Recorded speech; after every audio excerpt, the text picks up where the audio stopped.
Yeah, so I got a little distracted over the last day or two. So as you can see, this is definitely going to be a big model. It's about 20 inches, give or take a few eighths or sixteenths. Step one was printing out all these diagrams to life size. Well, as life size as it's going to get. And let's get the engine here. So just to demonstrate that the engine is on scale, pretty much have it right there. So I'm going to need 2 more of these. This is a leftover from my Scout build, which is really what triggered this diversion. So I've learned a couple things about doing this. Well, let me start in order here. Step one was getting out a compass and tracing the circle there, and then going with some, I think this is 0.6 millimeter, 6 millimeter. So I did the bottom dish first, which was this inner ring, and then the outer dish was the outer ring, or the upper dish was the outer ring, basically. Let me turn the music down here.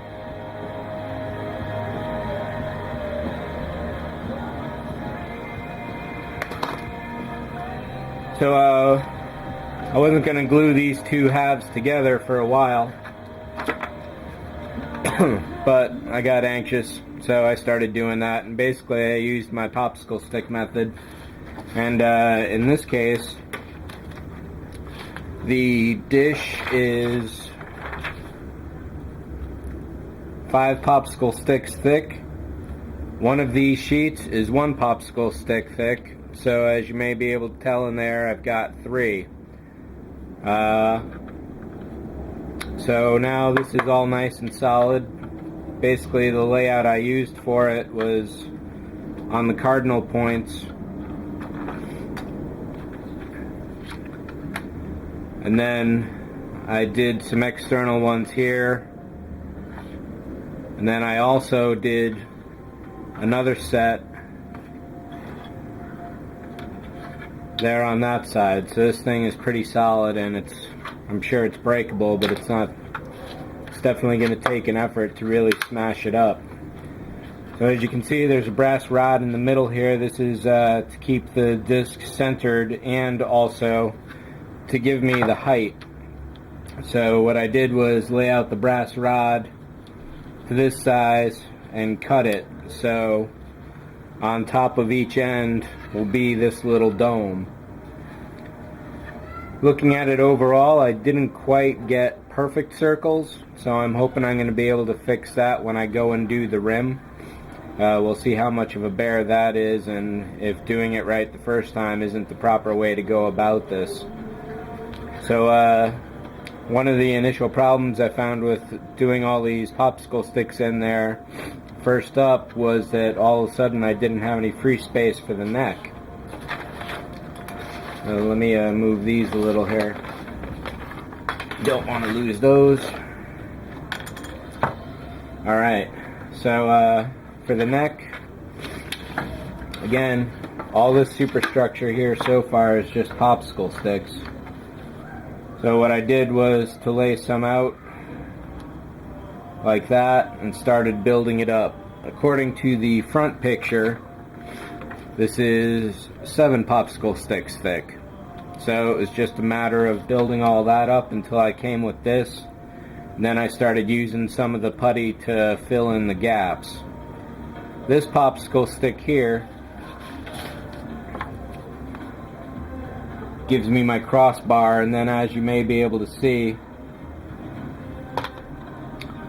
the top of this goes straight to the top of the dish. So to get this cut here, I just basically kind of guessed and sliced and away until I got it right. And with the putty on there, it really makes it stick in nice.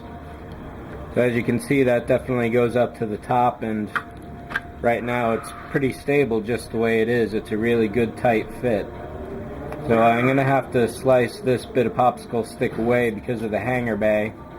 But let me get to that in a moment. Next we'll step up to the first impulse pylon.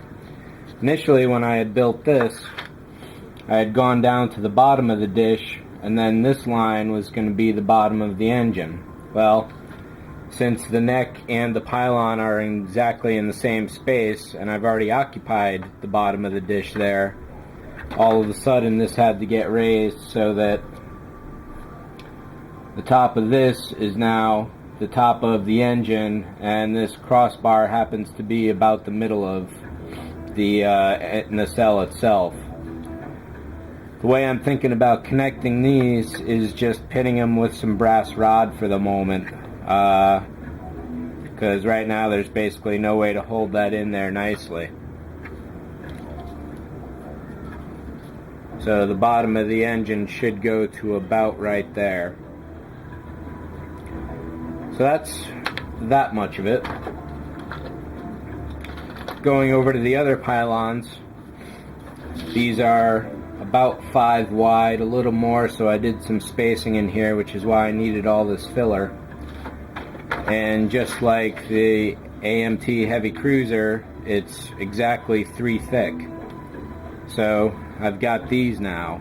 I'm missing the other 2 engines, of course, so it's going to be a while before I get to play with them. So I did all that part of it yesterday.